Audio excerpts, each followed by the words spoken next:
Assalamualaikum warahmatullahi wabarakatuh. Izin memperkenalkan diri, saya Alif Ramadan dengan NIM 004. Pada kesempatan kali ini saya akan menjawab semua soal-soal yang sudah Bapak kasih. Pada soal pertama tentang drag line di bagian A, fungsinya adalah pada penggalian tambang, yaitu drag line digunakan secara luas untuk menggali tanah atau bebatuan yang mengandung mineral. Alat ini efektif dalam mengangkat material dari kedalaman tertentu dan memindahkan ke lokasi lain yang sangat penting dalam operasi pertambangan terbuka seperti penambangan batu bara dan biji logam. Baik, selanjutnya pada bagian B yaitu electric shovel, dan fungsinya adalah pada pemuatan yaitu material ke truk setelah proses penggalian. Electric shovel berfungsi untuk memuat material yang telah digali ke dalam truk angkut atau conveyor.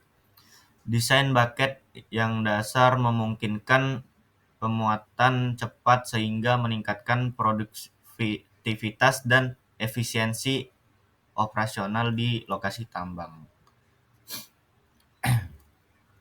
Pada soal nomor 2, bagian A yaitu bucket wheel excavator atau BWE, yaitu pada siklusnya yang pertama adalah penggalian yaitu roda bucket yang berputar menggali material dari permukaan tanah atau tambang. Setiap bucket pada roda berfungsi untuk mengambil sejumlah material dalam satu siklus. Yang kedua, pembuangan material yaitu material yang diambil oleh bucket yang ditransfer ke bucket wheel chute, yaitu saluran tempat material jatuh setelah diangkat. Yang ketiga, transportasi ke conveyor belt, yaitu setelah berada di chute, material akan dipindahkan ke belt conveyor yang mengangkut ke lokasi penyimpanan atau pengolahan lebih lanjut. Yang keempat, pengisian truk atau penyimpanan material yang telah diangkut oleh conveyor belt kemudian dimuat ke dalam truk angkut atau disimpan ke lokasi tertentu untuk proses lebih lanjut. Yang terakhir adalah ulangi siklus. Proses ini berlangsung secara terus-menerus, memungkinkan BWE untuk beroperasi dengan efisiensi tinggi dan produktivitas yang optimal. Selanjutnya ada bagian B, yaitu load hold dam. Yang pertama, penggalian, yaitu alat mulai dengan menggali material dari permukaan tanah atau tambang menggunakan bucket yang terpasang di bagian depan alat. Yang kedua adalah pemuatan, yaitu setelah material digali, bucket akan diangkat dan dipindahkan ke posisi pemuatan. Proses ini melibatkan waktu untuk mengayunkan bucket ke posisi yang tepat sebelum muatan dimasukkan. Yang ketiga, transportasi, yaitu setelah bucket terisi, LHD bergerak menuju lokasi pembuangan. Waktu yang dibutuhkan untuk perjalanan ini dikenal sebagai waktu hauling. Yang keempat adalah pembuangan material, yaitu sesampainya di lokasi pembuangan, bucket akan dikosongkan dengan cara mengangkat dan membuang muatan ke area yang ditentukan. Yang kelima adalah kembali kosong, yaitu setelah pembuangan, LHD akan kembali ke lokasi penggalian untuk memulai siklus baru. Proses kembali ini juga memerlukan waktu. Yang terakhir yaitu ulangi siklus. Proses ini berlangsung terus-menerus memungkinkan LHD untuk beroperasi dengan efisiensi tinggi dalam penggalian dan pengangkutan material. Selanjutnya pada soal nomor 3 di bagian A, yaitu belt hole drill machine. Yang pertama, pada komponen yang pertama persiapan lokasi.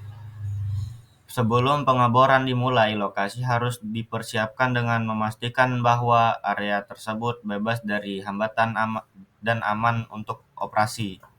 Yang kedua yaitu pemboran. Teknik pemboran terdapat beberapa teknik pengeboran seperti rotary drilling, precision drilling, dan down the hole atau DTH drilling. Masing-masing teknik memiliki mekanisme spesifik untuk menghancurkan batuan. Yang ketiga, pengangkat dan pembuangan serpihan, yaitu setelah pengeboran selesai, serpihan batuan yang dihasilkan harus diangkat dan dibuang dari lubang bor. Hal ini dapat dilakukan dengan menggunakan udara bertekanan atau sistem pembuangan lainnya. Yang keempat adalah pengisian lubang dengan bahan peledak, yaitu setelah mencapai kedalaman yang diinginkan, lubang diisi dengan bahan peledak sesuai dengan rencana peledak yang telah ditentukan.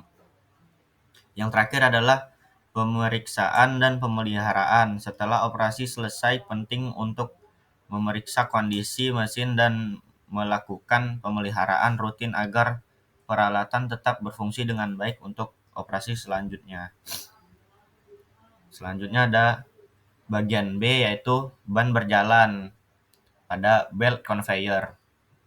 Yang pertama adalah pengisian material. Material yang akan diangkut dimasukkan ke atas belt conveyor melalui sistem pemuatan seperti hopper dan feeder.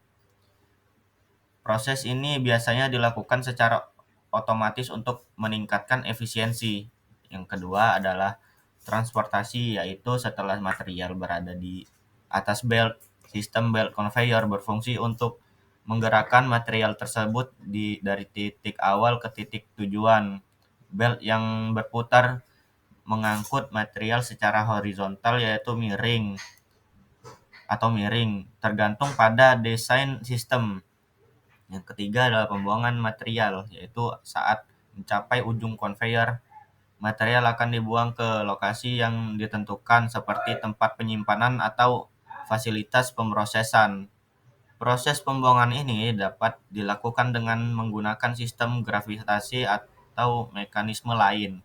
Yang keempat adalah kembali ke posisi awal. Setelah pembuangan, belt conveyor kembali ke posisi awal untuk memulai siklus baru. Bagian bawah belt biasanya tidak membawa muatan dan dirancang untuk memindahkan gesekan. Yang kelima, pemeliharaan dan monitoring. Selama operasi penting untuk melakukan pemeliharaan rutin dan memantau kondisi belt conveyor untuk memastikan kinerjanya tetap optimal dan mencegah kerusakan.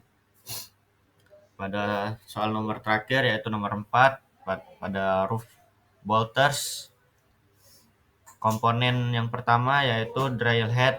Bagian ini berfungsi untuk mengebor lubang di atap terowongan sebelum memasang baut.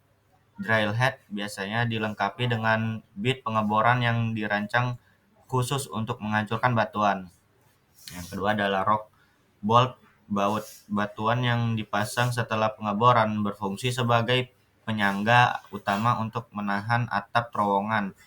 Rock bolt dapat berupa resin bolt atau graduated bolt, tergantung pada kebutuhan spesifik. Yang ketiga adalah hydraulic system. Sistem hidrolik digunakan untuk menggerakkan berbagai komponen roof bolter, termasuk drill head dan mekanisme pengangkat untuk memasang baut. Yang keempat, control panel. Panel kontrol memungkinkan operator untuk mengendalikan semua fungsi roof bolter dengan mudah, termasuk pengaturan kecepatan pengeboran dan tekanan. Yang kelima adalah support plate. Setelah rock bolt dipasang, support plate sering digunakan untuk mendistribusikan beban dan memberikan dukungan tambahan pada area yang lebih luas di sekitar lubang bor. Yang keenam adalah frame atau chassis, yaitu struktur utama dari roof bolter yang menampung semua komponen lainnya dan membiarkan stabilitas selama operasi. Yang terakhir yaitu conveyor system opsional.